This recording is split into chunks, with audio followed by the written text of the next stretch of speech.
Hello and welcome to another film review. Today I'm going to be reviewing a film called Grotesque. Before I watched this film I didn't really know a whole lot about it. All I knew that it was a torture film, but I got recommended this by a friend and he really wanted me to review it, so here we go.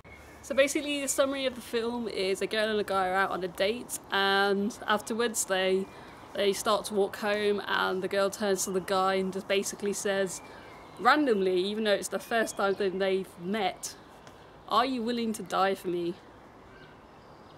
And he kind of stumbles the answer bit and he's like, "If it comes down to the crunch, I would do what was necessary," which is a good answer. It's not a yes or a no, so not really committing to anything there. So surprisingly, as soon as they have this conversation, they get pulled into a van by some crazy guy who kidnaps them and takes them to his torture chamber, where they both wake up strapped to a table, and then he proceeds to torture them in some very disturbing ways, and even more disturbing that it's the only way that seems to turn him on in life, which is very disturbing. So as the film goes on, the torture scenes get worse. They end up with less limbs than they started with at the start of the film. And generally it just gets messier and messier. So I generally like Japanese horror films because they are generally a lot better than the generic Hollywood horror films. They tend to be better atmospheric wise and the suspense seems to be so much more better. But I wouldn't really call this a horror film.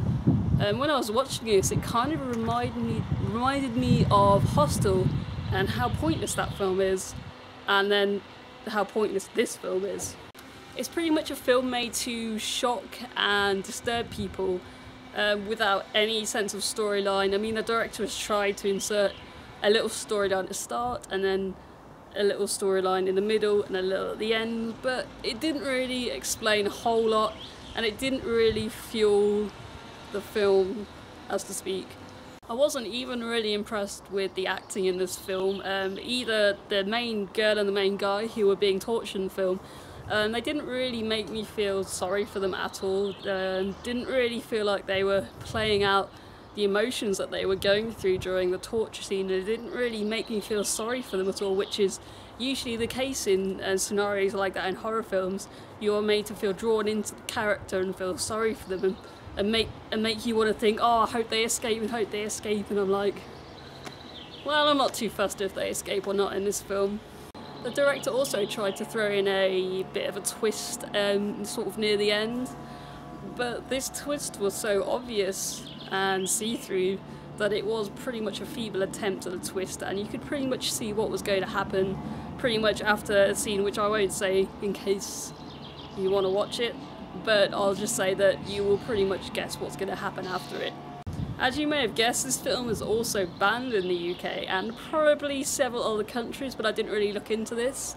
The reason the UK Film Board gave for this was there was no explanation of the story, or there was no character building, and it was purely just a film of sadism, which is pretty true. So if you're a big fan of films like Hostel, and you like films that are just based on pure violence and torture that has no storyline, then you should watch it. But if not, I really would not recommend it. It is very gruesome, and I even had to look away for some of the scenes, and I'm not really that squeamish. Well, thank you for watching another film review. I hope you've watched my other ones. If not, check those out, and I will be making another one soon.